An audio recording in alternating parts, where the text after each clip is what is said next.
আপনি হঠাৎ করে আপনার ফেসবুকের পাসওয়ার্ডটুকু ভুলে গেছেন অথবা পাসওয়ার্ডটা চেঞ্জ করতে চাচ্ছেন। তো যারা এই মনোভাব নিয়ে আছেন তাদের জন্য ভিডিওটা। প্রথমে ফেসবুক অ্যাপে চলে আসবেন, থ্রি ডটে ক্লিক করবেন, সেটিংয়ে চলে আসবেন।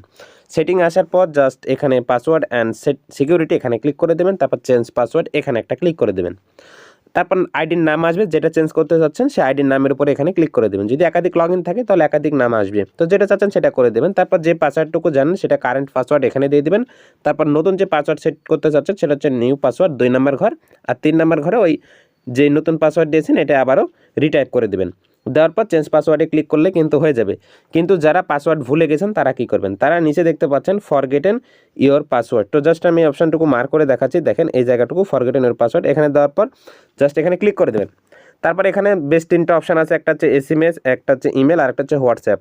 তো যাদের ফোন নাম্বার দিয়ে খোলা আছে, কারণ ফোন নাম্বার ছাড়া তো ফেসবুক খোলা যায় না, যাই ইমেল দেওয়া যায়, তো এখানে SMS নেবেন ওই নাম্বারে। জাস্ট এখানে ক্লিক করার পর কন্টিনিউ অপশানে ক্লিক দিবেন। তাহলে এরপর জাস্ট কন্টিনিউ অপশানে ক্লিক করেছি, তারপর আপনাদের সামনে এরকম আসবে একটা ক্যাপচা, এখানে ইন্টার টেক্সট, এখানে এই ক্যাপচাটুকু দিয়ে দিবেন। দেওয়ার পর এখানে কন্টিনিউ অপশান আছে, কন্টিনিউ অপশানে ক্লিক করে দেবেন। দেওয়ার পর আপনাদের সামনে একটা যে SMS এর কোড আছে এটা দেওয়ার পর কন্টিনিউ অপশানে ক্লিক করে দেওয়ার পর আপনাদেরকে একটা নতুন পাসওয়ার্ড দিতে বলবো, ওই পাসওয়ার্ডটুকু আবার দিয়ে দিবেন। দেওয়ার পর সেভ পাসওয়ার্ড এখানে দিলেই কিন্তু আপনার পাসওয়ার্ডটুকু চেঞ্জ হয়ে যাবে।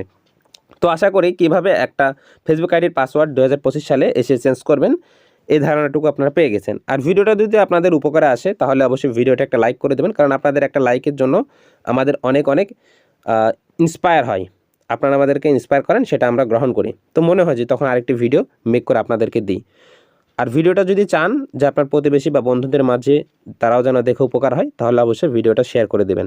এতে কী হয়, ভিডিওটা রিচও ভালো পায় এবং আপনার বন্ধুরাও দেখেও উপকৃত হয়। সো ধন্যবাদ, কথা আর বাড়াবো না, দেখা হচ্ছে নতুন কোনো ভিডিওতে।